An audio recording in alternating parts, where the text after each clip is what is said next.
তিনিটা ইনষ্টলমেণ্ট থাকে ৭৫,০০০, ২৫,০০০ আৰু ১ লাখ।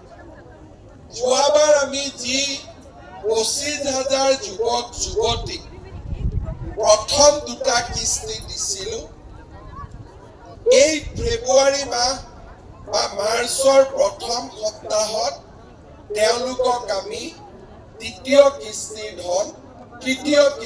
ধন বিতৰণ কৰিম। তাৰমানে যিসকলে আগত ১ লাখ টকা পাইছিলে তেওঁলোকে এইবাৰ আৰু ১ লাখ টকা লাভ কৰিব। আপোনালোকে যেনেকে আজি প্ৰথম কিস্তিৰ টকা পাব, তেওঁলোকে তৃতীয় কিস্তিৰ টকা পাবলৈ সক্ষম হ'ব। কিন্তু ২৫,০০০ৰ ভিতৰত প্ৰায় ১৫,০০০ যুৱক যুৱতীয়ে প্ৰথম কিস্তি পাব।